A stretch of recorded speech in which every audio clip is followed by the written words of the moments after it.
En los últimos domingos, hermanos, hemos estado tratando la importante relación que tiene la iglesia local en lo concerniente a nuestra vida de santidad. El deber nuestro como creyentes, y en realidad lo somos, es el de hacer uso apropiado de los medios de gracia que Dios ha establecido o nos ha provisto, si en realidad hay un deseo, un anhelo por conformarnos al carácter de Cristo y a la vez mortificar el pecado. Recuerden, hermanos, que para poder desarrollar este asunto de los medios de gracia, nos ha designado para nuestra santificación, que Dios nos ha designado para nuestra santificación, es necesario que nosotros lo dividiéramos en dos grandes secciones. En la primera, los medios de gracia públicos o corporativos. Cuando hablo de corporativos, son aquellos que se viven o se desarrollan dentro del cuerpo de Cristo, que es la iglesia local. Y en segundo lugar, los medios de gracia privados o personales. Estamos hablando de aquellas devociones personales y familiares. Y en la primera, que elegimos los dos medios de gracia públicos, y en nuestra segunda sección, entonces, los medios de gracia privados. Los medios de gracia son aquellos que brotan de nuestra comunión, los públicos, los que brotan de nuestra comunión con nuestros hermanos en la iglesia local en la que somos miembros, y es que realmente lo somos. Y los medios de gracia privados son aquellas devociones que se llevan a cabo de manera personal o familiar. Y ya hace 2 domingos que empezamos a tratar con el primero de ellos, los medios de gracia corporativos, en los que hasta ahora hemos considerado la importancia bíblica que este medio de gracia tiene para nuestro crecimiento espiritual, para nuestra santificación. Y hermanos, no podemos prescindir de crecer en santidad y en gracia sin la membresía de una iglesia, sin nosotros estar en el seno de una iglesia. Es imposible, no hay otro medio tan importante como este, hermanos, no hay. De hecho, hermanos, podríamos decir que nadie puede crecer a menos que haga parte de la membresía de una iglesia.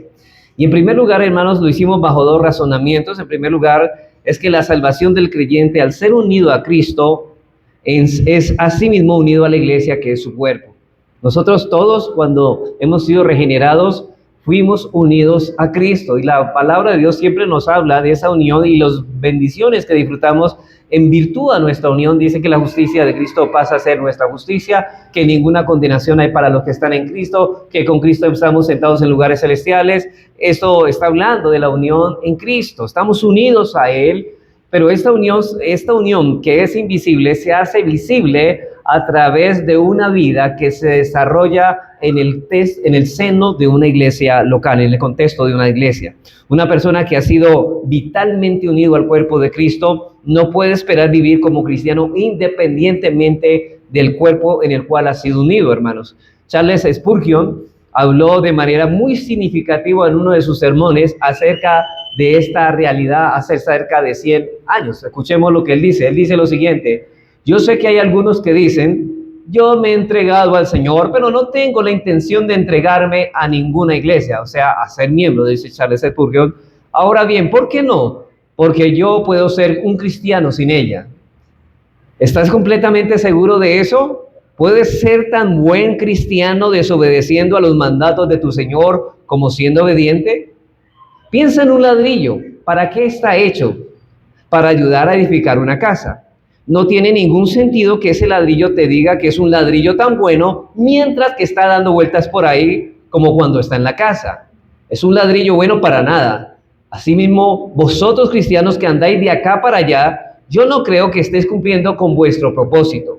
Estáis viviendo contrariamente a la vida que Cristo quiere que viváis y sois responsables del daño que hacéis. Y lo que está diciendo Spurgeon, hermanos, es sencillamente es que ningún cristiano puede desarrollar su vida cristiana fuera del contexto de una iglesia. Fuera de la iglesia no se puede crecer para ser cristiano, no se puede madurar ni dar frutos. Y esto es lo que pasa a una persona que dice ser cristiana, pero no se ha comprometido a vivir su vida cristiana dentro del contexto de una iglesia local, porque todo verdadero cristiano que ha sido unido a Cristo será unido, hermanos, también a una iglesia local. Y en segundo lugar, vimos que los dones especiales de Cristo para la santificación de su pueblo son dados dentro de la iglesia y operan en el contexto de ella. Es decir, Dios nos ha conseguido esos dones dentro del contexto de la iglesia para ponerlos en funcionamiento dentro de ese contexto. De hecho, esos dones son los que nos ayudan a crecer espiritualmente. En primera de Corintios 12 y capítulo 14, Pablo nos enseña que los dones del Espíritu son dados para edificación del pueblo de Dios y en el contexto de la iglesia funcionando como iglesia. El Señor ha dado diversidad de dones a la iglesia y es exactamente la diversidad de dones los que hacen la unidad del cuerpo de Cristo. Y un cuerpo es una unidad en diversidad, es decir, que hay distintos dones, pero estos están en unidad porque están unidos para crecer con un mismo propósito. Y que el cuerpo de Cristo es uno, sin embargo, están unidos por diversos dones. Aquí no hay lugar para el individualismo, hermanos. Ese egoísmo ya se acabó. El Señor ha dicho, el que quiere ir en pos de Él debe negarse a sí mismo. Ya el yo ha sido destronado y Cristo está aquí, está gobernando como cabeza. Por eso es que Cristo es la cabeza de la iglesia, para que nosotros nos sometamos humildemente a sus mandatos en el contexto de una iglesia. 1 Corintios 12, 27. Aquí Pablo nos habla de la iglesia. Yo creo que la mejor ilustración que Pablo utiliza para la iglesia es el de un cuerpo cuya cabeza es Cristo. Dice, pero ahora somos muchos los miembros, pero el cuerpo es uno solo. Ni el ojo puede decir a la mano, no te necesito, ni tampoco la cabeza, los pies, no tengo necesidad de vosotros. Antes bien, los miembros del cuerpo que parecen más débiles son los más necesarios. Y a aquellos del cuerpo que nos parecen menos dignos, a esos vestimos más dignamente. Y los que en nosotros son menos decorosos se tratan con más decoro, porque los que en nosotros son más decorosos no tienen necesidad. Pero Dios ordenó el cuerpo dando más abundante honor al que le faltaba, para que no haya desaveniencia en el cuerpo, sino que los miembros todos se preocupen los unos, y note esto, los unos por los otros, de manera que si un miembro padece, todos los miembros se duelen con él, y si un miembro recibe honra, todos los miembros con él se gozan. Vosotros pues sois del cuerpo de Cristo y miembros cada uno en particular.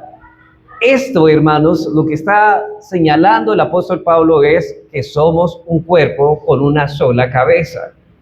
La iglesia es el cuerpo de Cristo y si alguien profesa ser creyente y vive de manera independiente fuera del marco de la iglesia, no podrá crecer en una vida espiritual de santidad. Y cada miembro de ese cuerpo es importante y nos necesitamos mutuamente porque cada miembro crece cuando todos los beneficios de los dones de los otros son recibidos por nosotros. El domingo pasado nos detuvimos, hermanos, a considerar lo que es ser miembro de una iglesia local. Ya hemos considerado la importancia de pertenecer a una membresía de una iglesia local y no debemos, hermanos, descansar en el hecho de que pertenecemos a la iglesia universal de Cristo, es decir, a la iglesia invisible, sino que esa obra invisible de unidos a la iglesia invisible debe manifestarse en una iglesia visible, es decir, la iglesia local. Tenemos que pertenecer activamente, hermano, no solamente pertenecer a la iglesia local, sino activamente a la iglesia local, es decir, que debemos poner en función todo lo que Dios nos ha dado al servicio del crecimiento de la iglesia. Y en la enseñanza anterior con relación a este tema vimos las expectativas que debe tener todo miembro de esa iglesia. Es decir, la pregunta, ¿qué espera un miembro de la iglesia, de esa iglesia local?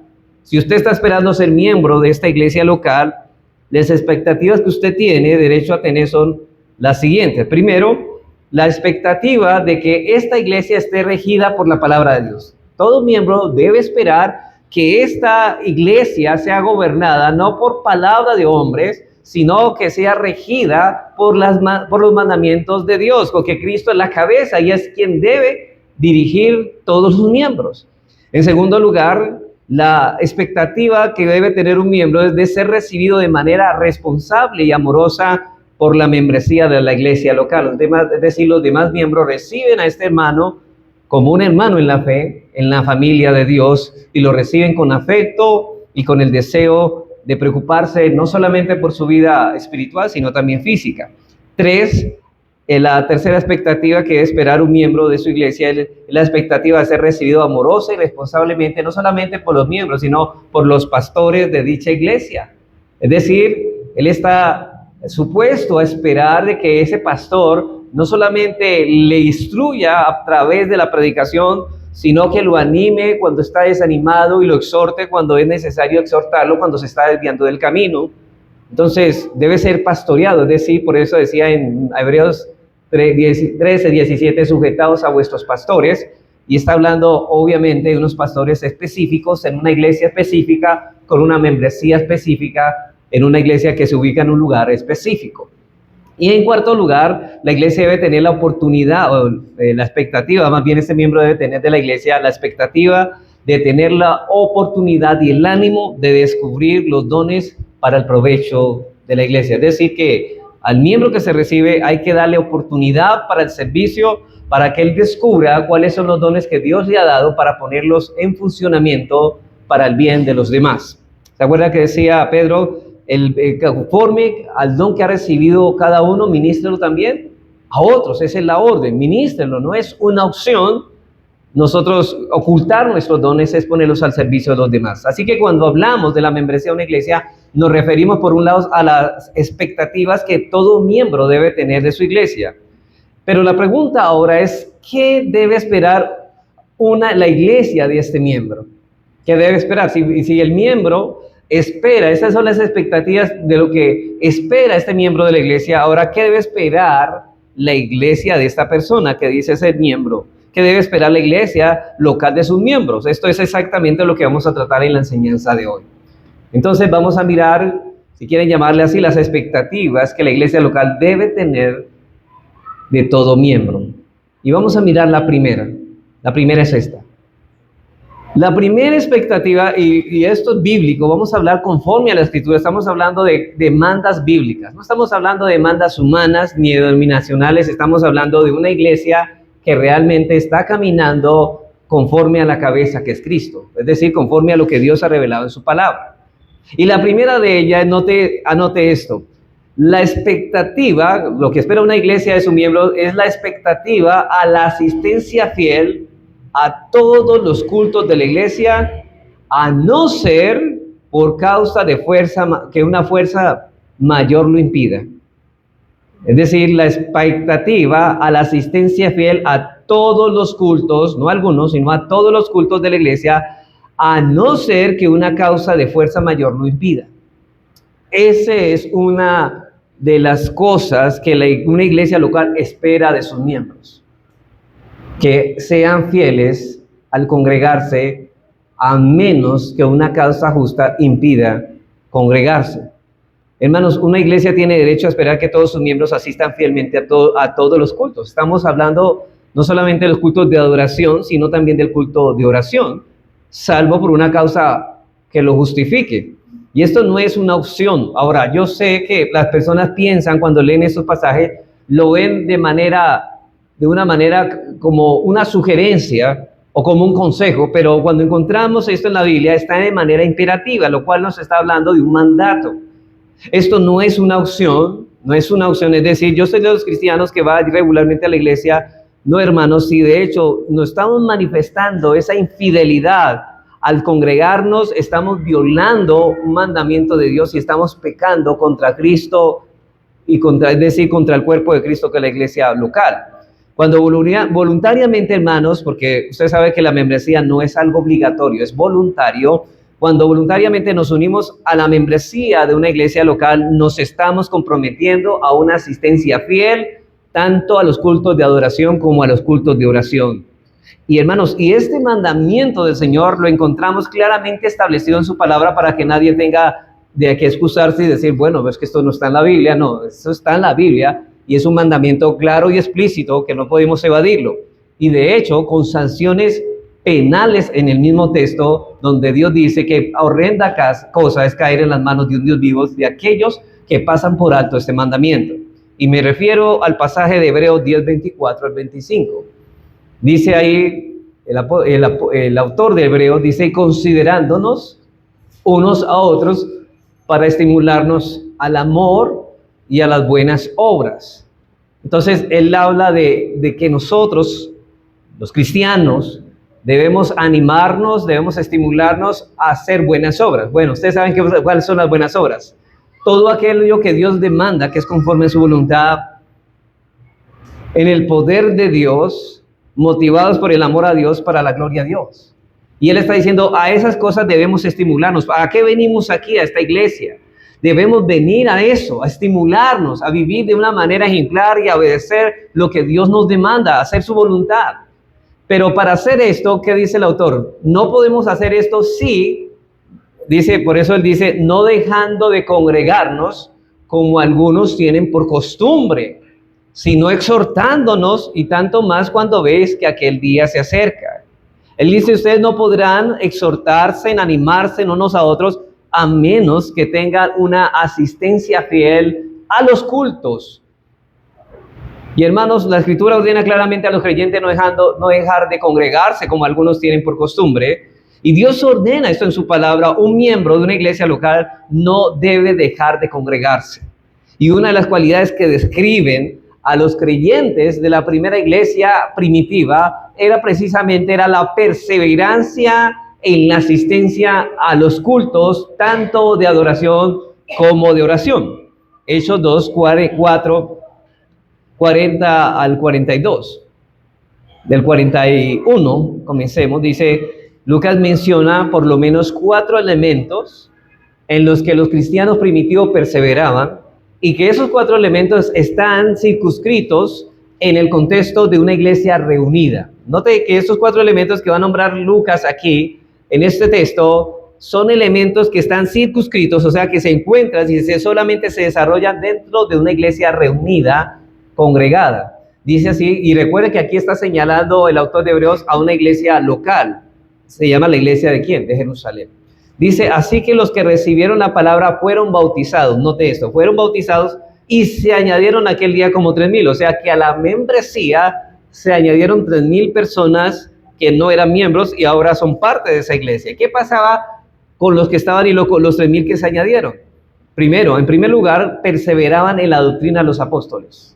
Perseveraban en la doctrina de los apóstoles. 2, en la comunión unos con otros. Noten eso, comunión.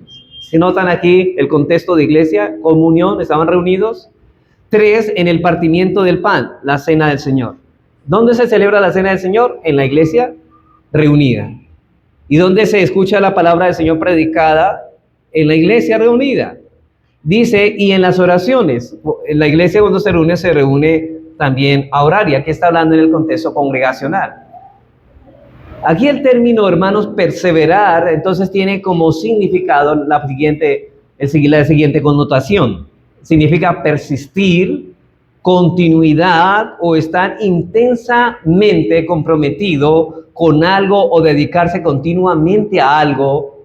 Así que los creyentes de la iglesia primitiva estaban intensamente comprometidos con estas 4 cosas. En la doctrina de los apóstoles, en el partimiento del pan, en las oraciones, en la comunión unos con otros. Ellos tenían esa perseverancia, ellos se esforzaban por estar allí. Y vamos a mirar el primero así porque eso lo vamos a ver muy ampliamente en otra enseñanza. Perseverar en la doctrina de los apóstoles. Ahora, es necesario aclarar, hermanos, que los apóstoles aún no habían escrito nada concerniente al Nuevo Testamento. Por lo tanto, aquí Lucas se refiere a la instrucción de los apóstoles, es decir, a las enseñanzas que ellos daban en los cultos, porque ellos eran los pastores de la iglesia de Jerusalén. O sea, es decir, cuando los apóstoles hablaban como siendo inspirados por el Espíritu Santo, de tal manera que lo que hablaban ellos era palabra de Dios. La iglesia se le estaba revelando los misterios del Nuevo Testamento a través de los apóstoles, y ahora la demanda a la iglesia local es que ellos perseveren en la obediencia a estos mandatos, en esta doctrina, y que tuvieran un mismo sentir en esta enseñanza. Así que los creyentes de la iglesia primitiva estaban constantemente comprometidos ¿a qué? A ir a congregarse para escuchar atentamente la enseñanza de los apóstoles. Y eso es importante porque ahora, bueno, no tenemos apóstoles porque ya el Nuevo Testamento fue escrito. Pero a través de los pastores, Dios ha hecho que esta palabra sea proclamada, predicada, enseñada, y Cristo va a hablar a través de esa predicación a los corazones de los oyentes. Así que esta persona no va a fallar a un culto. ¿Por qué? Porque Cristo va a hablar al creyente, porque Cristo nos va a hablar a nosotros. Cristo va a hablar. Por eso es que en los cultos nosotros debemos estar despiertos no solamente físicamente, sino espiritualmente. Porque Cristo está hablando, hermanos, y es irreverente y es insolente de parte nuestra nosotros no atender a este llamado cuando Cristo está hablando a través de la predicación. Hermanos, es una falta de respeto. Cuando la predicación se está dando, nosotros debemos tener claro, Cristo está hablando a través de la predicación de hombres débiles e insuficientes. Cristo nos está hablando. La fe viene por el oír y el oír por la palabra de Dios. Y estos hombres entendían que venir, hermano, no venían a escuchar cualquier voz de hombre, venían a escuchar la voz de Cristo. Mis ovejas oyen mi voz y me siguen. Y hermanos, y esa necesidad, ese deseo de escuchar la voz de su amado, eso es lo que los mueve a congregarse y a no dejar de hacerlo, como algunos tienen por costumbre, porque aman la voz de su Salvador, de su pastor. Pero en segundo lugar, también estos cristianos perseveran también en la comunión unos con otros.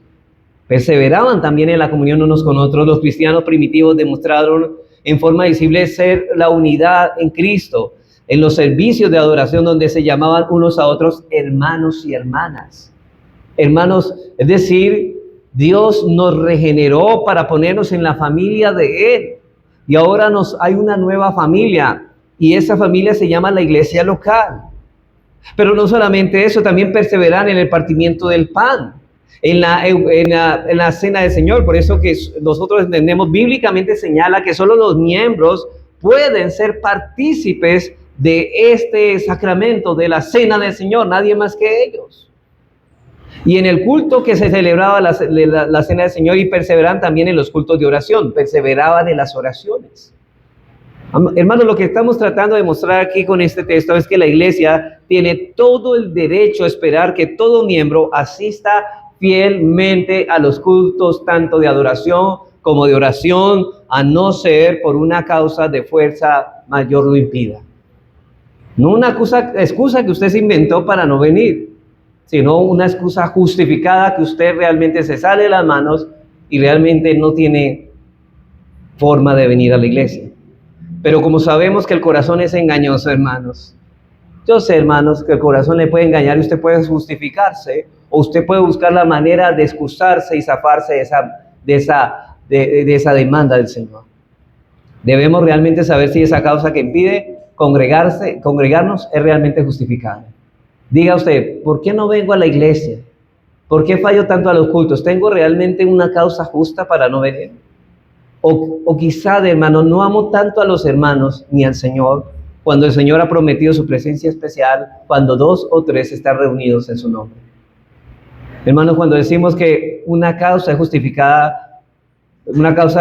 justificada porque lo impide, nos referimos a que Dios es un Dios justo. Si una hermana hace poco ha tenido un hijo, ella pues no puede venir a los cultos, hermanos, porque tenemos la incapacidad que tiene ella y ella no está pecando, ¿cierto? Dios entiende, o quizá un hermano caiga en cama y necesita una recuperación. Entendemos el problema y lo que impide venir a la iglesia. Sin embargo, hermanos, muchas veces no venimos a los cultos por causas que no son justificadas. Como por ejemplo, las visitas no son una causa para no venir a los cultos de la iglesia. Alguien puede estar viniendo a la iglesia y pastor no viene porque iba saliendo y me llegó una visita. Hermanos, eso no es una causa justa. Ahora, usted tiene un compromiso con el Señor y con sus hermanos, y usted puede ver, usted va a salir a una cita médica y no va a decir, no fui a la cita médica porque tenía una visita. O quizá usted no puede decir, no fui al trabajo porque iba saliendo para el trabajo y inmediatamente llegó una visita.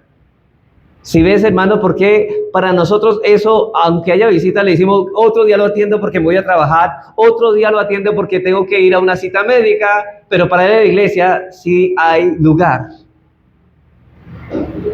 No estamos comprometidos, y cuando no estamos comprometidos no le damos el valor a las cosas de Dios que deberíamos darle. La Biblia dice, donde está tu corazón, ahí está tu tesoro. Hermanos, por eso no venimos por causas injustificadas. Y esas visitas, y sobre todo ahora en diciembre, hermanos, se va a aumentar mucho las visitas. Pero hermanos, usted debe decirle a esa visita, mira, yo me hubieran avisado, pero yo tenía ya programado ir a la iglesia. Si quiere, vamos pero no te puedo atender ahora. Porque usted ve la seriedad y el compromiso que tiene, ¿sabe con quién? Primeramente, ¿con quién? Con el Señor. Porque aquí venimos a encontrarnos con el Señor primariamente, pero segundo también con la familia de la fe, con la familia de Dios. Pero hermanos, o quizá alguien no venga por un dolor de cabeza. Hermanos, usted no sabe cuántas veces yo he venido, mi esposa es testiga de que yo he venido muchas veces casi enfermo aquí y estoy predicando. Un día estaba predicando con fiebre, no sé cuándo ustedes, un tiempo que yo tenía los implantes acá, prácticamente yo mientras estaba enseñando la sangre brotaba de mi boca y yo tenía que venir a predicar. Hermanos, si el compromiso mío es venir a predicar, el compromiso tuyo es venir a escuchar. Pero los dos tenemos responsabilidades. Yo no puedo evadir mi responsabilidad como tú tampoco puedes evitarla. No puedes impedirla, perdón. No debes evadir tu responsabilidad. Nosotros pensamos que simplemente el venir a la iglesia es responsabilidad del pastor, no es de todos, hermanos. Y hay muchas veces que yo a veces amanezco indispuesto físicamente, pero hermanos, yo veo que hay algo muy importante que es mejor para mi alma, que es venir a la iglesia. Pero la pregunta es, ¿por qué el miembro sí tiene que excusarse en esa situación? O algunos vienen porque llovió. Hermano, no va a llover, como dice alguno, más que el diluvio, para que impida venir. Hermanos, una lluvia no ha matado a nadie. Y déjenme decir que el sol tampoco.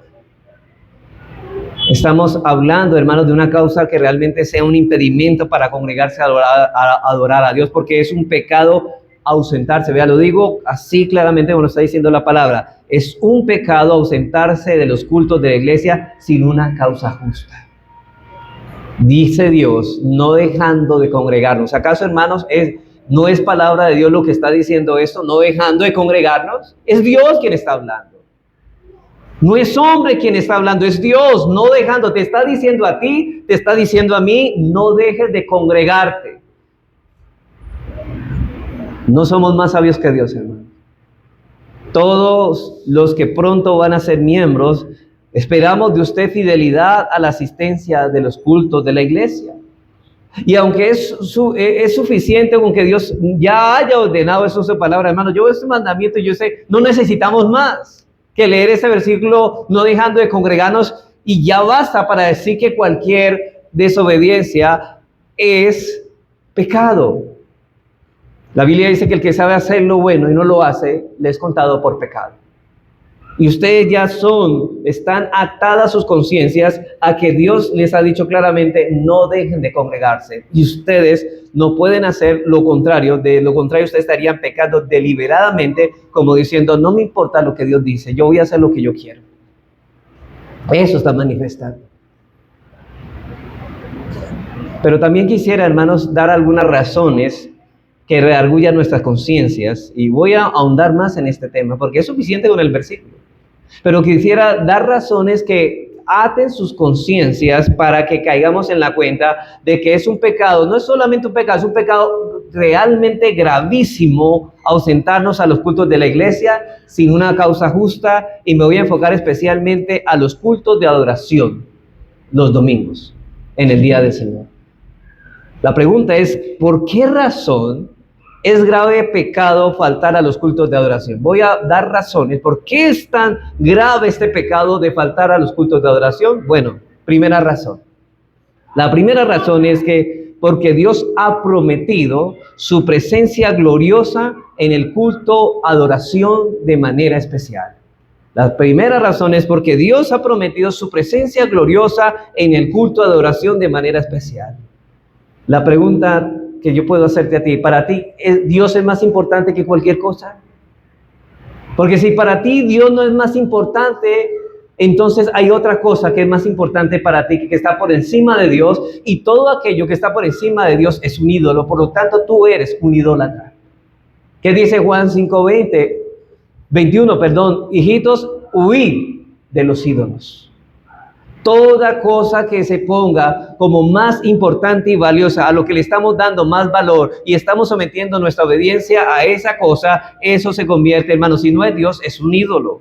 La Biblia nos enseña, por un lado, que Dios es omnipresente. Sabemos eso. Dios está presente todo el tiempo, en todo lugar. Dice el salmista en el Salmo 139, 7, 8. Él teme a Dios. ¿Por qué? Dice, ¿a dónde huiré de tu espíritu y a dónde huiré de tu presencia? Si subiera a los cielos, allí estás tú. Y si en el Seol hiciere mi estrado, he aquí, allí tú estás. Hermanos, es una verdad que Dios está en todo lugar. Usted podría decir, bueno, yo no vengo a la iglesia, pero Dios está en la casa también.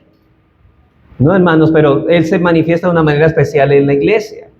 Jeremías 23, 23 al 24 nos dice, soy yo Jehová, soy yo Dios de cerca solamente, dice Jehová, y no Dios de muy lejos. ¿Se ocultará alguno, dice Jehová, en escondrijos que yo no lo vea? ¿No lleno yo, dice Jehová, el cielo y la tierra? Hermanos, es verdad, la Biblia nos señala que Dios está presente aún en rincones que nosotros no hemos llegado. Toda la creación está llena de su presencia, pero por otro lado, la Biblia enseña también que Dios se manifiesta su presencia de manera especial en ciertos lugares y bajo ciertas circunstancias. Por ejemplo, en el Antiguo Testamento, Dios se presentaba, por ejemplo, de manera especial en el huerto del Edén. Cuando estaban Adán y Eva, el Edén era un templo. O ¿qué me dicen del tabernáculo de Moisés? Dios hacía su presencia, o en el templo de Salomón, Dios hizo su presencia de manera especial. En Génesis 3:8, Moisés nos cuenta de que Dios se paseaba en el huerto del Edén, y aunque estaba presente en todo lugar, se manifestaba de una manera especial en el huerto. Y en Mateo 6:9, Cristo nos dice que Padre nuestro que estás en los cielos, pero Dios también está presente en la tierra. Sin embargo, Él habita en el cielo en una forma especial. O sea que, aunque Dios está presente, se manifiesta de forma especial y gloriosa en sitios en particular, en sitios especiales. Y en Mateo 18:20 es donde Cristo nos dice que donde están 2 o 3 congregados en mi nombre, allí estoy en medio de ellos. Bueno, ¿Dios no está en todo lugar? Sí, pero de manera especial en medio de su pueblo reunido. Es como si Dios nos dijera, mira, todos los que son mis hijos, mi familia, tenemos una cita cada domingo, cada vez que nos reunimos en el culto. Cristo como Dios está en todo lugar, pero aquí el Señor promete a los suyos que Él se manifestará de forma especial cuando 2 o 3 se congreguen en su nombre. Por eso a lo largo de toda la Escritura nos podemos dar cuenta que la presencia especial de Dios se manifiesta de manera más gloriosa cuando su pueblo, y note eso, cuando el pueblo del Señor se reúne como su pueblo para adorarle. Veamos algunos textos. Por ejemplo, en Éxodo 19 se nos cuenta de que Dios se manifestó de manera especial cuando el pueblo se reunió en la montaña del Sinaí para recibir las tablas de la ley. Ustedes escucharon que habían voces, truenos, nubes negras, y escuchaban como truenos la voz de Dios. Y en Éxodo 19, 16 al 20 dice así: el pueblo estaba reunido ahí y la presencia especial de Dios iba a ser presente. Aconteció que al tercer día, cuando vino la mañana, vinieron truenos y relámpagos y espesa nube sobre el monte, y sonido de bocina muy fuerte, y se estremeció todo el pueblo que estaba en el campamento, y Moisés sacó del campamento al pueblo para recibir a Dios, y se detuvieron al pie del monte.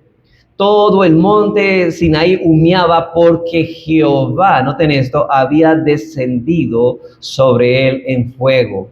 Estaba la presencia especial de Dios, y el humo subía como el humo de un horno, y todo el monte se estremecía en gran manera, y el sonido de la bocina iba aumentando en extremo, y Moisés hablaba, y Dios le respondía con voz tronante, y descendió Jehová sobre el monte Sinaí, sobre la cumbre del monte, y llamó Jehová a Moisés a la cumbre del monte, y Moisés subió. Noten la presencia especial ahí en el pueblo reunido.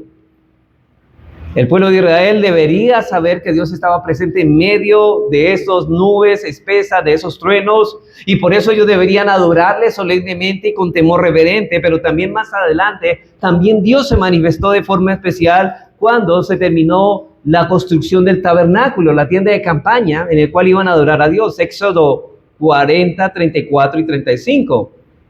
Dice que entonces terminaron de construir el tabernáculo, ¿y qué pasó? Entonces una nube cubrió el tabernáculo de reunión, y la gloria de Jehová llenó el tabernáculo, y no podía Moisés entrar en el tabernáculo de reunión porque la nube estaba sobre él, y noten esto, y la gloria de Jehová lo llenaba. El lugar de reunión se llenó de la presencia especial de Dios. Y lo mismo aconteció cuando fue terminado el templo de Salomón. Primera de Reyes 8:10 al 11. Primera de Reyes 8:10 al 11 dice: cuando los sacerdotes salieron del santuario, la nube llenó la casa de Jehová, y los sacerdotes no pudieron permanecer para ministrar por causa de la nube, porque la gloria de Jehová había llenado la casa de Jehová. Hermanos, no obstante, la presencia de Dios no siempre se manifestaba de esa forma, por eso no lo haría menos real. Ahora, el hecho de que no hubiera truenos y una nube gloriosa no significa que Dios no se hacía presente cuando su pueblo se reunía. En Éxodo 20:24, le dijo a Moisés: al altar de tierra harás para mí, y sacrificarás sobre él tus holocaustos y tus ofrendas de paz, y tus ovejas y tus vacas, en todo lugar donde yo hiciese que esté la memoria de mi nombre, vendré a ti y te bendeciré. Allí vendrá la presencia de Dios. ¿Sí ves? El lugar donde Él ha puesto su nombre. ¿Sabe qué significa donde Él ha puesto su nombre? Significa en el lugar donde Él se va a manifestar de una manera especial y donde ese pueblo se va a reunir conforme a lo que Dios ha demandado, conforme a las instrucciones, hermanos. Nosotros no adoramos a Dios aquí de una forma que nos parezca creativa, sino que adoramos a Dios conforme al principio que Él nos ha revelado en su palabra, no conforme a lo que querramos, sino conforme a su autoridad. Aunque esas manifestaciones no se hicieran presentes, por eso dice el salmista en el Salmo 26:8, Jehová, y note esto, eso debería decir todo cristiano, debería decir desde su corazón: Jehová, la habitación de tu casa he amado, y el lugar de la morada de tu gloria. La pregunta es: ¿quién es ese lugar ahora en el Nuevo Testamento, en el Nuevo Pacto? La iglesia local. El salmista expresa el amor por la presencia de Dios, por la habitación de la gloria y la presencia de Dios. Así todo cristiano debería expresar ese amor por la casa de Dios. Y como dice Timoteo, que la iglesia es la casa de Dios en 1 Timoteo 3:15, que es el lugar donde mora su gloria, y pese a que no había manifestaciones visibles, como pasa en la iglesia de hoy, del Nuevo Pacto, hermanos, aún Dios ha prometido su presencia, y lo mismo dice en el Salmo 84:1-4, dice: cuán amables son tus moradas, oh Jehová de los ejércitos. Señor, yo amo tus moradas donde tú manifiestas tu presencia especial. Anhela mi alma, y aún ardientemente desea los atrios de Jehová. Mi corazón y mi carne cantan al Dios vivo. Y eso está hablando en el contexto de una iglesia. Y aunque el gorrión haya casa y la golondrina nido para sí, donde ponga sus polluelos, cerca de tus altares, Jehová de los ejércitos, Rey mío, Dios mío. Pero noten esto: bienaventurados, dichosos, felices los que habitan ¿en dónde? En tu casa, perpetuamente te alabarán. Hermanos, no es bienaventurado el que se ausenta constantemente de los cultos de la presencia de Dios, no. Es bienaventurado los que habitan constantemente en la casa de Jehová. ¿Sabe por qué? Porque ellos han estimado a Dios como sobre todas las cosas.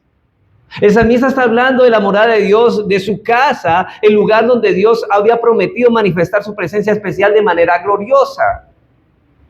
Así que en el Antiguo Testamento Dios ha prometido manifestar su presencia de forma especial en un lugar específico, y ahora en el Nuevo Testamento el Señor ha prometido lo mismo, y de forma muy parecida en el contexto que lo dice en este texto que acabamos de leer en Mateo 18:20. De hecho, ese texto está en el contexto de una disciplina dentro de una iglesia. ¿A quién debe disciplinarse? Si no solamente a los que pertenecen a la membresía de la iglesia. Y Mateo 18:20 dijo Cristo: donde están 2 o 3 congregados en mi nombre, allí estoy yo en medio de ellos. ¿Tú amas a Cristo? ¿Tú amas a Dios? Si amas a Cristo, vas a desear el lugar de la morada de Él. Y aquí Cristo se refiere a la iglesia local congregada. Lean el texto y van a encontrarse con una iglesia reunida, y la iglesia congregada es la casa de Dios. La casa de Dios. ¿Tú amas la casa de Dios? Tu ausencia está demostrando que no tienes amor por su iglesia, por la casa de Dios. Hermanos, cuando usted ama a sus padres de sangre, desea estar en la casa de sus padres. Y su ausencia constante demuestra un desamor por esas cosas, por él. Lo mismo demuestra este poco afecto y acercamiento a la casa de Dios, demuestra la indiferencia y la apatía a las cosas de Dios. Porque la iglesia es el lugar donde Dios ha prometido manifestar su presencia de manera especial y de que nosotros tengamos intimidad con Él y más conozcamos no solamente quién es Él, sino su voluntad para llevarla a cabo porque queremos agradarle. Y en consecuencia a esto es que Pablo dice en primera de Timoteo 3:15 a su joven pastor, le dice que le llama a la iglesia local, ¿cómo le llama? La casa de Dios. La iglesia es la casa de Dios. Dice, para que si tardo sepas cómo conducirte. Mira, Timoteo, tú debes conducirte en la casa de Dios de manera apropiada. De esa manera. Hay una manera de conducirte en la casa de Dios. ¿Sabe por qué? Porque la iglesia no es tu casa. La iglesia es la morada de Dios. Dice que es la iglesia. ¿Quiere la casa de Dios? La iglesia del Dios viviente, columna y baluarte de la verdad. La iglesia no es cualquier cosa. La iglesia es la casa de Dios. Y la iglesia local es el lugar donde Dios ha prometido esa presencia. Y aunque Dios no se manifiesta de manera visible, podemos estar convencidos, hermanos, por la fe en la palabra, que su presencia especial está presente de manera especial y gloriosa cuando la iglesia se reúne para adorarle por la simple y llana razón de que Cristo lo ha prometido. Hermanos, ¿usted cree a Cristo? ¿Usted ha creído en sus promesas? Fiel es el que lo promete y Él ha dicho que donde 2 o 3 estén congregados en su nombre, Él estaría allí. Y nosotros venimos con esa plena convicción. Yo vengo aquí a encontrarme con el Señor. Hermano, cuidado, que tú prefieras la presencia de los de este mundo que la presencia de Cristo. Cuando venimos a la iglesia, venimos a encontrarnos con la presencia gloriosa de Dios, a alabarle con todo el corazón, a abrir nuestro corazón en oración y a escuchar su voz por medio de la predicación y la lectura de la palabra. Y la pregunta que uno se hace, hermanos, ¿cómo puede ser posible que una persona que dice ser salva de la esclavitud del pecado para estar unido a Él sea indiferente a la asistencia a los cultos de adoración donde Dios ha prometido reunirse con su pueblo de manera especial? ¿Cómo es posible eso? Que una persona diga ser cristiana y sea indiferente a esto. Hermano, eso no es coherente. Eso está manifestando algo. Por eso es que faltar a los cultos de adoración sin causa justa es un gravísimo pecado a los ojos de Dios, porque Él ha prometido su presencia especial y ¿sabe qué? Para ti no te importa eso. No te importa, porque tú tienes unas cosas más importantes para ti en tu corazón. Es triste y a la vez vergonzoso que un simple hombre falte a una cinta tan importantísima. Y lo más probable es que esta persona esté expresando que para él hay algo más importante que estar reunido en la presencia especial de Dios. Si tú no vienes a los cultos, lo que te está impidiendo, eso es tu Dios, porque le estás dando prioridad a esto. Pero un verdadero hijo de Dios dirá en su corazón con toda sinceridad, no hay nada que me haga más feliz que estar en la presencia especial de Dios. Decía el salmista cuando estaba castigado y no era permitido entrar al templo, ¿sabe qué él decía? Prefiero un día en la casa de Dios que 1000 fuera de Dios. Esa es la expresión de un cristiano. Esa es la expresión de un creyente. Esa es la expresión de un hijo de Dios. Como dice el salmista, bienaventurados, dichosos y felices los que habitan ¿dónde? En tu casa, los que habitan en tu casa. Salmo 84:4. No los que se ausentan, hermanos. No los que se ausentan. Pero la segunda razón por la que es un pecado gravísimo faltar a los cultos de adoración es porque es la manifestación visible del cuerpo de Cristo. No solamente, hermanos, porque Dios ha manifestado su presencia especial, que es muy importante, sino porque en la manifestación visible del cuerpo de Cristo existen muchas metáforas en la Biblia que son aplicadas a la iglesia de Cristo, como esposa, como una familia, como un templo, como un rebaño, etcétera. Pero la metáfora más perfecta y acertada es la de un cuerpo donde Cristo es la cabeza y donde todos los miembros están unidos entre sí por la cabeza, es decir, Cristo. Y hermanos, y aunque esta unidad con respecto a la Iglesia Universal es real, esta unidad se hace visible solamente por medio de la iglesia local funcionando como iglesia. Vuelvo a repetir eso, hermanos. Una iglesia, todos los que están unidos a la iglesia universal invisible, hacen manifiesto o evidencian que hacen parte de esa iglesia invisible funcionando dentro de una iglesia visible, es decir, de una iglesia local. Cuando se manifiesta la unidad en ese culto de adoración, hermanos, estamos manifestando que somos parte del cuerpo. Es en el momento cuando los cristianos se unen como un solo cuerpo, y noten esto, hermanos, cantando al Señor a una sola voz, porque estamos expresando que somos un solo cuerpo adorando públicamente. Si ves que en la adoración no hay una voz primaria, no hay una voz secundaria, hay solamente una voz. Todos estamos cantando a una voz. Ahora, esto nos está diciendo, hermanos, que de hecho, esos signos donde cantan mujeres y después hombres deberíamos eliminarlos de nuestros seminarios. ¿Por qué? Porque no estamos cantando a una voz. Y son hombres y mujeres cantando como si fueran un solo cuerpo. Hermanos, en un solo cuerpo no hay dos voces hablando, ni tres, ni cuatro. ¿Hay cuántas voces? Una sola voz, porque es solo un cuerpo. Expresamos la unidad cuando escuchamos la palabra de Dios como un solo oído. Cuando vivimos y todos tenemos un mismo ¿qué? Un mismo sentir. A eso, hermanos, es que, apáguelo, hijo, por favor. A eso es que nosotros debemos dirigirnos. Tenemos que estar unidos con el entendimiento a esta oración. De hecho, cuando oramos, hermanos, estamos unidos en las peticiones. Estamos, mientras el hermano, alguien está dirigiendo, el pastor está dirigiendo la oración, todos estamos conectados a la oración. Y eso exhorto a algunos que vienen acá y estamos orando y ellos están orando haciendo una oración aparte, un culto dentro del culto. Hermanos, no es que usted esté orando y haciendo repetición distinta a la que estamos haciendo aquí delante. Eso muestra la unidad. Oramos todos con un mismo entendimiento, en un mismo sentir. Todo verdadero cristiano desea, de hecho, hermanos, todo verdadero cristiano, si es verdadero cristiano, desea la compañía de los santos más que ninguna otra cosa en el mundo.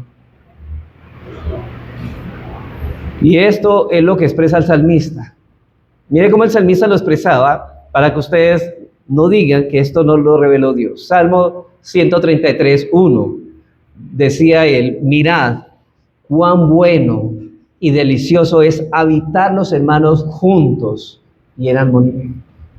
Él exalta la reunión de los santos unidos juntos en armonía. Dice en el versículo 3, en la segunda parte, porque allí envía Jehová, ¿qué? Bendición y vida eterna. Hermanos, Dios solamente envía bendición y vida eterna cuando el pueblo de Dios está reunido. No podemos crecer en santidad fuera de ese contexto de una iglesia reunida. Dice, dichosos ellos, bienaventurados ellos. No los que están fuera de la iglesia, sino los que están en la iglesia. Eso me hace acordar de las bienaventuranzas. Cristo dijo, bienaventurados aquellos que lloran, bienaventurados aquellos que tienen sed y hambre de justicia, dichosos, felices. Está hablando de los cristianos y aquí está hablando que un cristiano es aquel que se congrega constantemente, a no ser que alguna causa justa lo impida. Así que todo verdadero cristiano desea la compañía de los santos más que ninguna otra cosa en este mundo. De modo que el poco interés de asistir a los cultos de adoración manifiesta, hermanos, o quizá, hermanos, eso es un diagnóstico, una gran decadencia espiritual en tu vida. O peor aún, una ausencia total del principio de amor que el Señor pone en cada corazón del regenerado. Hermanos, si Dios nos ha unido a una familia, vamos a amar esa familia a la cual Él nos ha unido. Acuérdense que la iglesia es la familia ¿de quién? De Dios. Y vamos a amar esa familia. Es decir, la carencia de ese deseo por congregarse a los cultos de adoración manifiesta o una decadencia espiritual muy grave o simplemente revela que usted no es cristiano. Y usted se está engañando creyendo hacer lo que no es, porque si usted perteneciera a este pueblo de Dios, le interesaría reunirse con el pueblo de Dios. Dice el apóstol Juan en 1 de Juan 4:20. Miren lo que dice. Y hermanos, antes de poner esto, ¿qué es amar al otro? Cuando hablo de amar al otro, significa hacer lo que Dios dice que yo debo hacer con el otro. Si yo no hago lo que Dios me dice, por ejemplo, yo amo a mi esposa cuando Dios dice, amen a sus esposas como Cristo amó a la iglesia y que la tratan como vaso más frágil? ¿Qué estoy haciendo? Amando a mi esposa porque eso es lo que dice Dios. ¿Cómo amo a mis hijos? Cuando dice Dios que debemos disciplinar a nuestros hijos, porque el padre que ama a su hijo, ¿qué pasa? Lo disciplina. Eso es amor, cuando yo hago lo que tengo que hacer con los demás. Y hermanos, si Dios dice que debemos reunirnos con nuestros hermanos, no hacerlo es aborrecer al hermano. Es aborrecerlo. No lo amo. Ahora no estoy diciendo que lo odie, sino que aborrecer aquí significa no amar. Porque no estás haciendo lo que Dios dice que debes hacer con tus hermanos. Y todo lo que yo puedo hacer con mis hermanos se hace en el contexto de una congregación. ¿Extrañas el pueblo de Dios? Primera de Juan 4:20, mire, si alguno dice, porque aquí es que la gente se contradice, y Juan entendía eso, dice, si alguno dice, yo amo a Dios, porque la gente dice, ay, usted no conoce mi corazón, yo amo a Dios, yo no voy a la iglesia, pero usted no sabe mi corazón, yo lo amo. Y él dice, no, si alguno dice, yo amo a Dios, y aborrece a su hermano, es mentiroso. Pues el que no ama a su hermano a quien ha visto, ¿cómo puede amar a Dios a quien no ha visto? Esa apatía que usted tiene de reunirse con el pueblo de Dios está manifestando que usted no ama a Dios, que usted no es creyente. Si este principio de amor que el Espíritu Santo establece en el corazón de los regenerados no se manifiesta visiblemente en su vida, es una señal de que usted espiritualmente está muerto. Está muerto, hermanos. Pero hay una tercera razón por la que es un pecado gravísimo faltar a los cultos de adoración. Y es porque en el culto de adoración es donde se fomenta y fortalece más eficientemente la unidad de la iglesia. En el culto de adoración es donde se fomenta y se fortalece más eficientemente la unidad de la iglesia. En Efesios 4, Pablo nos da una orden, dice que seamos solícitos en guardar la unidad de la fe, es decir, hermanos, que hagamos visible la unidad que ya tenemos entre hermanos. Hay un vínculo que nos une, el Espíritu Santo. Ahora, debemos hacer eso que no se ve, pues la gente va a decir, bueno, ¿cuál es el vínculo que los une a ustedes? Bueno, el Espíritu Santo, ¿y dónde está? Es invisible. Ahora, ¿cómo hacemos visible esa manifestación de nuestra unidad? Congregándonos. En primer lugar, por la unidad de pensamiento en lo relacionado con la palabra que nos suministra la predicación de la palabra. En primer lugar, por la unidad de pensamiento en lo relacionado con la fe que nos suministra la predicación de la palabra. Hermanos, cuando el creyente está ausente del culto, él no está oyendo lo que se está enseñando. Él puede escuchar una predicación grabada, pero hermanos, Cristo no va a hablar a su corazón. Mientras que los que están presentes le van a dar más importancia al culto corporativo de adoración, mientras los que están ausentes no van a estar en la misma mente y en un mismo corazón con los demás hermanos. La unidad empieza cuando toda la iglesia creemos una misma cosa y en cuanto a la fe, hermanos, todos estamos pensando lo mismo.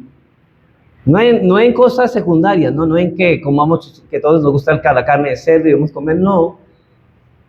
Estamos hablando de cuestiones de fe. Y esta es la exhortación del apóstol Pablo a los Corintios, en 1 Corintios 1:10. Os ruego, hermanos, por el nombre de nuestro Señor Jesucristo, que habléis todos una misma cosa. ¿Y sabe cuál era el problema? La iglesia de Corinto estaba dividida. Y que no haya entre vosotros divisiones, sino que esta es la orden, sino que estéis perfectamente unidos en una misma mente y en un mismo parecer. Hermanos, ¿cómo vamos a estar unidos en una mente si nos ausentamos del culto? No sabemos ni qué se enseñó. Un hermano entiende más claro y el otro ni sabe nada. No hay unidad.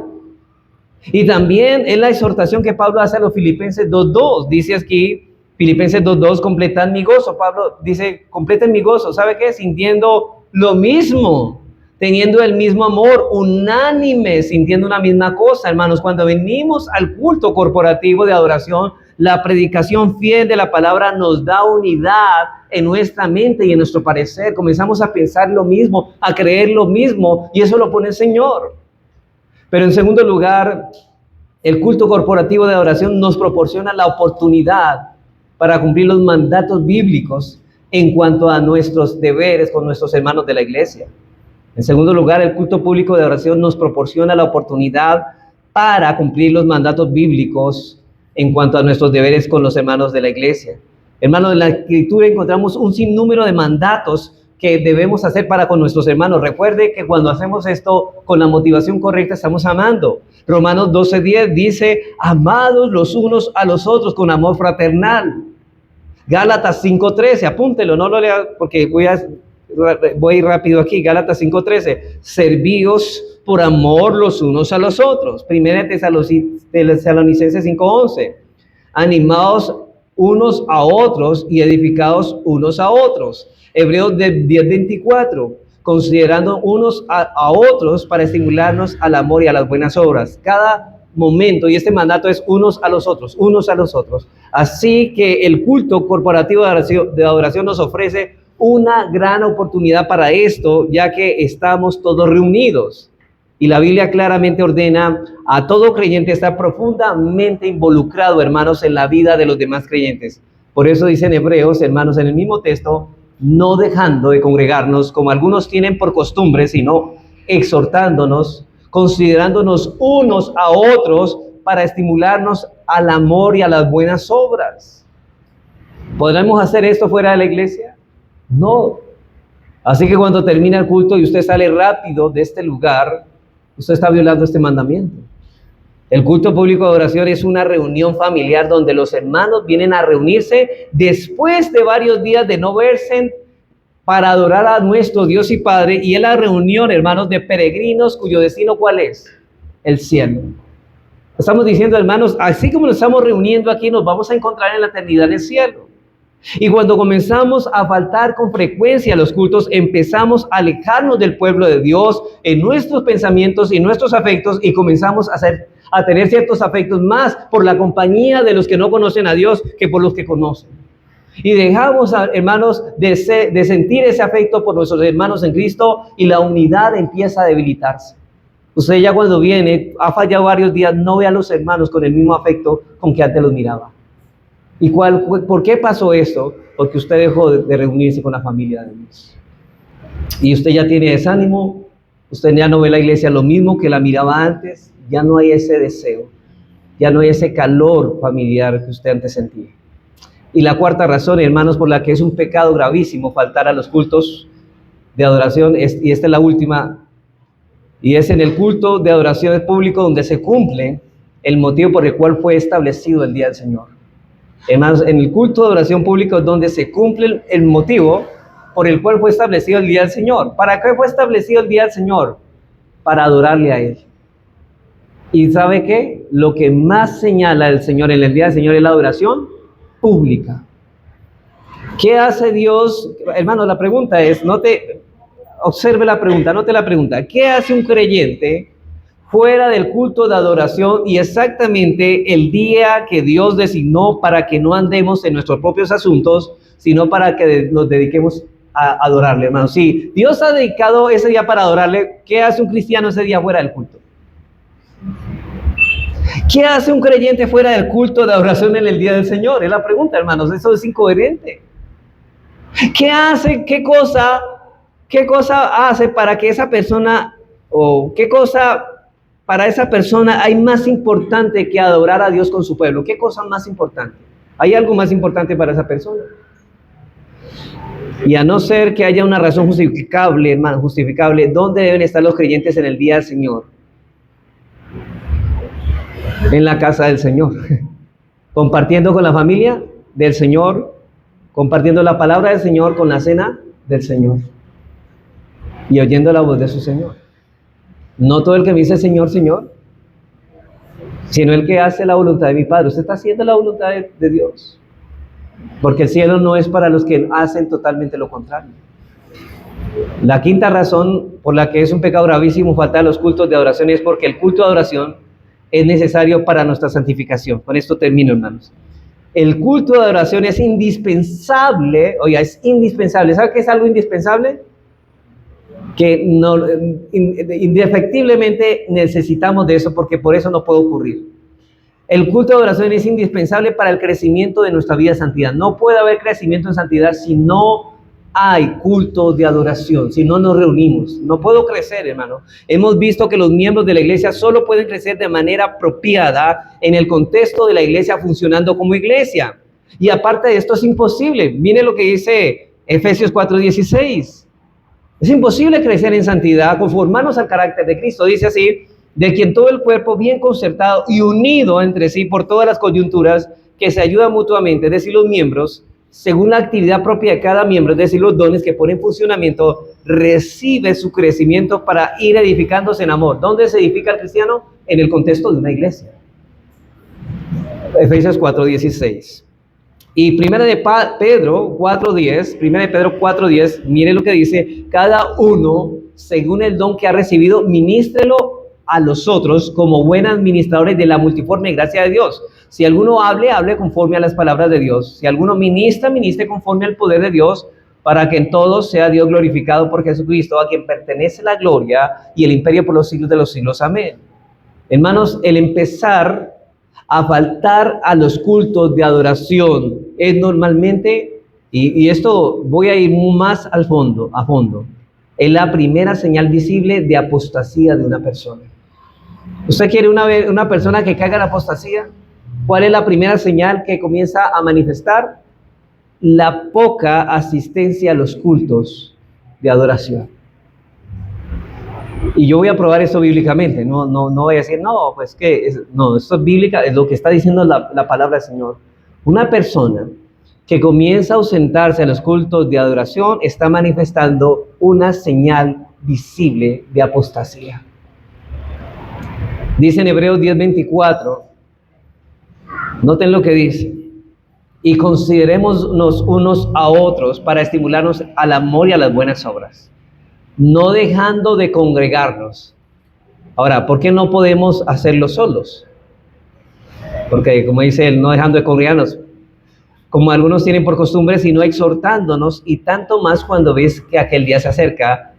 Y ahora dicen, yo sé que ustedes tienen un titulito allí y usted dice, ya terminó la idea. No, ahí no termina con ese título. Sigue la idea. Pablo escribió estos versículos y él sigue la idea. ¿Qué pasa con aquellos que no hacen esto que está diciendo? Porque si pecáremos voluntariamente, después de haber recibido el conocimiento de la verdad, o sea, después de usted escuchar ese mandamiento, de haber conocido y recibido el conocimiento de la verdad, ya no queda más sacrificio por los pecados, sino que una horrenda expectación de juicio y de hervor de fuego que ha de devorar a los adversarios. Si usted está omitiendo no congregarse ni exhortar a los hermanos, usted es reo de muerte. Dice que ya no creo más sacrificio por los pecados. Usted tiene una horrenda expectación de juicio porque se ha apartado de la verdad. Se ha apartado de la verdad. Muchas personas, hermanos, comienzan así. ¿Y dónde terminan? En el mundo. Y yo sé que no vuelven a una iglesia carismática, pero ni aquí ni allá. No, ellos terminan totalmente lejos de todo. Y el contexto de la advertencia de no dejarnos de congregar es por el peligro de la apostasía. Muchos de los apóstatas de hoy, que hoy están negando al Señor, en alguna parte de su vida parecían buenos cristianos, pero terminaron apostatando, hermanos. Mira, hay personas que comienzan siendo fieles, viniendo a todos los cultos al principio, pero poco a poco se van apartando de las cosas de Dios hasta que terminan saliéndose del camino y hablando mal del cristianismo. Una persona que descuida su asistencia a los cultos y termina en apostasía, lo que esto manifiesta es que nunca fue cristiano.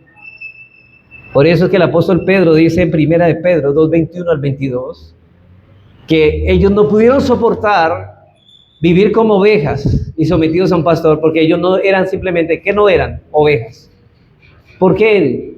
Y entonces después manifestaron lo que eran. Mira lo que dice Pedro, que mejor les hubiera sido haber no conocido el camino de la justicia. Como dicen, después de haber conocido este mandamiento tan claro, desobedecen, mejor no les hubiera no haber conocido. ¿Sabe por qué? Porque mayor condenación acarrea. Que después de haberlo conocido, volverse atrás de ¿qué? Del santo mandamiento que le fue dado. Pero ¿qué les aconteció? ¿Por qué volvieron atrás? ¿Por qué no volvieron con nosotros? Pero les ha acontecido lo del verdadero proverbio. El perro vuelve ¿a qué? A su vómito, y la puerca la va a revolcarse en el cieno. Significado que estas personas nunca escucharon la voz del pastor porque nunca fueron ovejas. Fueron perros y cerdos, mis ovejas oyen mi voz y me siguen. No desmayan, nunca se van del camino porque son ovejas. Yo di mi vida por las ovejas, no por los lobos, no por los perros, no por los cerdos. Ellos volverán a lo que eran antes porque ellos no pueden vivir como cristianos, no pueden vivir bajo la sumisión de un pastor porque ellos no son ovejas. Y en 1 de Juan 2:19, aquí es más duro porque dice, salieron de la membresía de una iglesia. Salieron de nosotros, pero no eran de nosotros.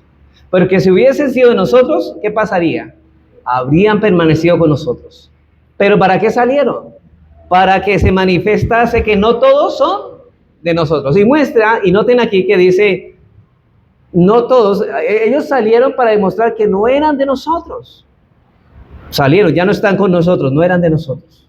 Pero cuidado, no solamente termina Juan ahí, dice, pero salieron para que se manifestase que no todos los que están aquí son de nosotros. Ahorita en término presente. Muchos de los que están aquí, hermanos, y lo digo con tristeza, hermanos, muchos de aquí estarán hoy con nosotros y quizás mañana o en un mes o en unos años ya no estarán con nosotros. Eso es lo que está diciendo Juan. Están con nosotros por el momento, pero un día terminarán fuera de ese camino. El comenzar a faltar a los cultos es empezar a transitar, hermano, por una senda muy peligrosa, que es la senda de la apostasía. Esto es más grave de lo que pensamos, hermanos. Hermanos, aleja un carbón de las brasas. ¿Qué pasa cuando usted aleja ese carbón de las brasas? Se apaga y terminará enfriándose. Usted deja de acudir a la iglesia y comienza a enfriarse hasta que totalmente usted apostata y no quiere volver más y saber nada de Dios. Así que la iglesia tiene derecho a esperar que un miembro que va a asistir fielmente a los cultos corporativos de adoración, como también los de oración, a no ser que una causa justa lo impida. Hermanos, asistir fielmente a los cultos de adoración es nuestra responsabilidad, pero también, para terminar, es nuestro privilegio. Todo verdadero creyente, hermanos, se deleitará encontrándose en la presencia especial de Dios. ¿Sabe por qué? Porque los mandamientos para Él no son gravosos, son un deleite. Es deleite, hermanos, vivir conforme a la palabra de Dios. Él se deleitará en escuchar la voz de Dios a través de la lectura y la predicación, pero también se deleitará en encontrarse con el pueblo de Dios después de estar de una semana, hermanos, rodeado en su trabajo con una mano de impíos que hablan vulgaridades, que no tienen ninguna compatibilidad con ellos.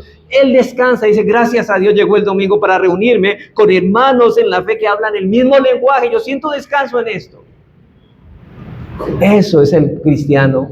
El cristiano espera con ansias el día del Señor porque me voy a reunir con los míos, con los que son míos. Hablamos el mismo lenguaje, ¿cierto? Pero te pregunta por último, ¿asiste fielmente tú a los cultos con un corazón expectante, sabiendo que la presencia de Dios va a estar allí? ¿Esa es tu motivación? ¿Asistes con esa expectativa? ¿Cómo te sientes cuando no puedes acudir a los cultos por una causa justificada? ¿Te sientes triste? ¿Te duele el corazón? No pude estar en el culto, tengo tristeza, quisiera estar allá. Porque esto revelará el estado de tu corazón. Si tú te ausentas y no sientes ningún dolor de haber faltado el culto, hermano, esto está evidenciando que tienes un corazón frío e indiferente a las cosas de Dios. O eres de los que buscan cualquier excusa para ausentarse de los cultos. Hermanos, es triste, pero me temo, hermanos, que hay algunos que desearían que pasara alguna cosa para poder justificar su ausencia a los cultos. Hay personas que desearían, ojalá pase algo para yo tener una excusa para no venir a la iglesia. Hermanos, ¿qué está expresando eso tu corazón? ¿Qué está diciendo tu corazón de eso? Tú no amas a Dios. Tú no amas a Dios. Tú no amas la casa de Dios. Te pregunto, ¿es para ti una carga o un deleite venir al culto de adoración? ¿Para ti qué es? ¿Una carga? O bueno, si es un deleite, ¿por qué no vienes? ¿Por qué te ausentas? ¿Te empeñas en sacar el mayor provecho posible de los cultos? ¿O cuando vienes aquí estás tan conectado, no vienes a dormir aquí? ¿Te acuestas temprano el sábado porque sabes que lo importante, la enseñanza, voy a estar preparado para escucharla, para también llenar mi corazón y poder hacer un examen de realmente si estoy caminando justamente como Dios demanda? Recuerda, hermanos, que el culto de adoración es un anticipo de nuestra morada en el cielo. Si tú no deseas el culto de adoración, lo más probable es que tampoco desees el cielo. Y si tú no deseas el cielo es porque el cielo no es para ti. ¿Sabe por qué? Porque Dios pone el querer como el hacer. Es decir, si Dios te va a dar el cielo, pone el deseo por ese cielo que te va a dar. Hay un principio bíblico. Si tú no tienes deseo por venir a la iglesia, es porque tú no deseas el cielo. Y si tú no deseas el cielo es porque Dios no te ha dado el cielo. Porque todos los que van para el cielo desean el cielo. Y si no anhelas el cielo es porque lo más seguro es que tú no perteneces allí. Dios no se va a llevar a personas que no quieran estar en un lugar. Sería para ellos un infierno. Para alguien que no quiere estar en el cielo, hermanos, el cielo sería un infierno, llevárselos para allá. Dios que va a llevar a personas que no quieren el cielo. Pero ¿sabe dónde se manifiesta que una persona desea el cielo? Aquí en este mundo. Mientras estemos aquí vamos a manifestar si realmente deseamos el cielo. Tu ausencia o tu presencia en los cultos dice mucho de lo que hay en tu corazón, de lo que tú amas. Pero cualquier cosa que se interponga entre Dios y su pueblo es una idolatría. Que Dios nos guarde de los ídolos y que Dios hable a muchos aquí para la gloria de su nombre. Vamos a orar.